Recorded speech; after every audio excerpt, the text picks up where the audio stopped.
Hello, good people out there. This is Mr. Green, and you are on the Women's Network YouTube channel. Thank you for checking in over here. And apparently, if you are on this page, you either have enjoyed some of the interviews or at least like the women on the independent circuit, and I'm sure they would appreciate your time. Over the course of the years, I've had the opportunity to interview several of them and decided to create this channel to give them a little bit more of a venue. So hopefully it will continue to proceed and grow, and they will have some other outlet to kind of get themselves out to the masses.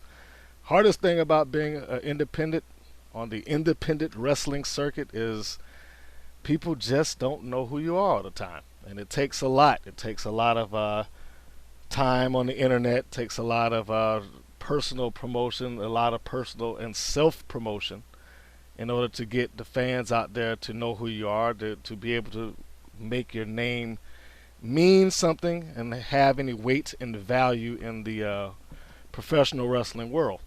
That being said, I recently looked at the rankings as listed by PWI, Pro Wrestling Illustrated, online for the top 10 women in the world. And I'd like to go over that list, just so if you haven't had the opportunity to see it yourself, I'm going to share it with you now. And this is the rankings as of September 26, 2013. Of course, you know, they do this once a month, every month, so I'm sure we will have a few shuffles in the rankings come the next 2 or 3 weeks. That being said, let's move forward. Let's go ahead and hit this listing here. Now, I'm just going over the rankings that they are listed currently. If you go onto their page, pwi-online.com, and just search the ratings, you will find it. You just scroll down to the women. I am only doing this week's ratings for them, not talking about what they rated last week and how many weeks they were in, because they do break it down that way. We just want to keep this simple and talk about where they are positioned right now. And coming in number one, of course, being affiliated with the WWE, is the WWE Divas Champion AJ Lee, who I guess that because she has, well, because she's part of the WWE and she's probably the most single visible women's champion in the world, is going to place her top of the list. I don't always agree with that. I don't always agree with that the WWE should just automatically get a top slot, but it seems to happen that way more often than not. So we'll let this go, and that's probably a lot of the reason that she has it. But the other side of that is in the road to her becoming the Divas Champion, AJ Lee has pretty much cleanly beat Caitlyn, the former champion, at least 3 times. I mean, their series was fairly lopsided if you paid attention to it or watched it on television, and you got the chance to see what they did with each other. And now you see AJ Lee more or less taking on the entire Total Divas roster. Not that long ago, she cut a scathing promo on all of them in the ring, more or less telling them that they were failed actresses and that they had no talent and that she did everything that they couldn't do inside of a year, or she's accomplished more inside of a year than they ever could have. And that the only reason that some of them, and I'm sure that this was aimed almost directly, well, it was aimed at the Bella twins, is that they sucked up to the right people. Of course, she gave herself a little bit of a pause after saying, because you sucked up to the right people. So, you know, we all know what that was going for. And given the fact that both of the Bellas have high-powered boyfriends within that company, there may be some truth to that. Don't know. But since Caitlyn has been defeated by Caitlyn has been gone. So I guess that's why she has that number one spot. Number two is the ODB from Impact Wrestling. I think she's been defaulted into number two. It seems that way to me, at least. It's, Impact Wrestling Knockout Division is not what it used to be. It's pretty desolate right now. And I try to keep up with it. I try to watch. I saw her win the title off of Gail Kim. I thought that she had a fairly good match. My only issue with the division at this point is that it really was contested amongst three people. ODB wins it from Mickey James, and Mickey James really didn't have anybody else to wrestle. She wrestled Gail Kim and ODB on a couple occasions leading to this. And the person that they were hyping to originally planned to go into that slot, Taryn Terrell, is now pregnant, if you didn't already know. And she can no longer wrestle. A lot of the other girls have been removed. I will get with that on a different podcast altogether. But ODB is the number two slotted woman in the top 10 rankings, followed by cheerleader Melissa. Some of you know her as Alyssa Flash or Melissa Anderson. I can't remember her fourth alias, but cheerleader Melissa, who is the Shimmer champion.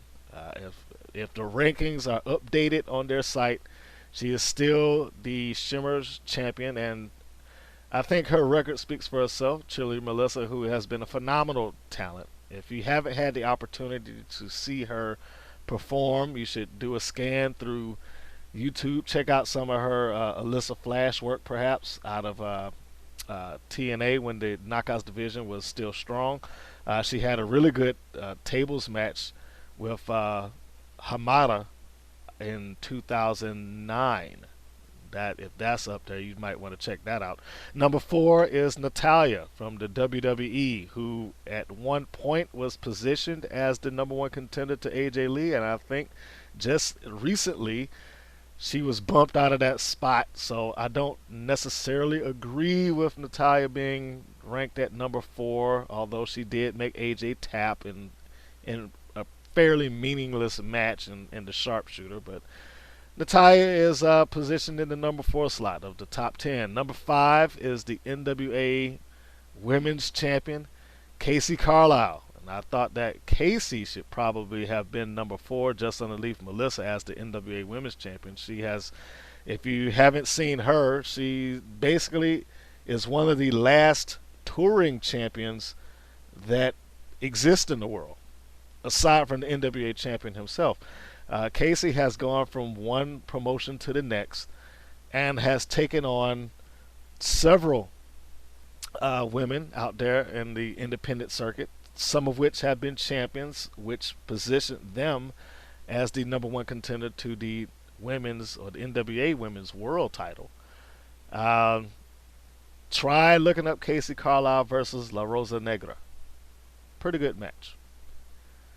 Number 6, Gail Kim from Impact Wrestling. Always good at what she does, but again, same rules applied as I said with the number 2 slot. That entire roster has been fairly decimated at this point. You have maybe 3 people left, maybe 3 people, but I'll go into that at length later. Jessica Havoc takes the number 7 slot for PWI as the WSU Women's Champion. And I have to think that she hasn't been seated correctly. Jessica Havoc been down to number 7. All due respect to Gail Kim, all due respect to Natalya, I think that Jessica Havoc has done far and away more competition than either one of them, really. The only thing that I could say that has probably hurt Havoc's positioning as of late is that her 2 top contenders within WSU never made it to their title matches. I forget the reasons that LuFisto was unable to wrestle her as scheduled, but I know Athena suffered a really bad injury, the goddess of wrestling Athena, who was positioned to go in against Jessica Havoc for the championship match last month, and unfortunately a collarbone break, I believe, suffered during a German suplex in a match for a WSU secret show. I think that was the title of it, and it derailed the championship matchup. So unfortunately, we missed out on probably a pretty good pairing between those two. That I think that Athena probably would have done a good job. So yeah, maybe that dropped her down to number 7. Number 8, Brie Bella. Have no idea why she's in the ranking. I have no idea why she gets popped in. And I'm being biased. I'll admit that I am being very biased towards Brie Bella. She is now the number one contender, and that says a lot with her being the number one contender to AJ Lee, and she's down 7 slots away from her. Number 9, Paige from NXT. She is the first NXT Women's Champion. Congratulations to her. If you haven't had the opportunity to watch NXT, you can now. NXT is free on Hulu now. I know probably more than a month ago it was a paid service, but yes, you can pop online. You can go to Hulu. You can scan for NXT, and you will get a full show. So if you are trying to see how exactly this girl works, is she any good at all, you can. You can go right on in there. You can scan through. You can fast forward right to that show, right to the match, and bam, there she is. And the number 10 spot goes to Santana Garrett, one half of the Women of Wrestling Tag Team Champions, and known in the independent circuit with Amber O'Neal as one half of the American Sweethearts. Santana Garrett, I know she has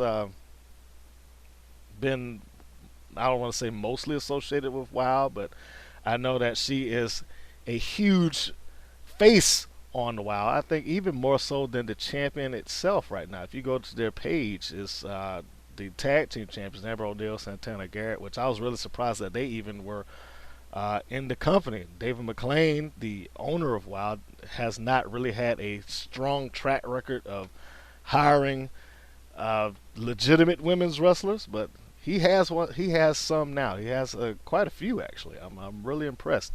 Unfortunately, we can't see none of this stuff that goes on in there. They don't post the videos. They don't really leave any reports for it. It's not like it's a normal independent, so you don't get a lot of wrestling press that goes out there either. So anything that she's done within the confines of that promotion, it remains under a shroud of mystery. But you can see her as she has participated several times in Shine. In fact, I think they just had a match not that long ago, the American Sweethearts against the S&S Express of Jesse Smothers and Sassy Stephanie. So if you haven't got the chance to see that pay-per-view, you can take a look at that and see how well those young ladies do their thing. And speaking of Shine, honorable mention from me has to go to the Shine champion, Rain, who since winning the title has pretty much run roughshod over that promotion.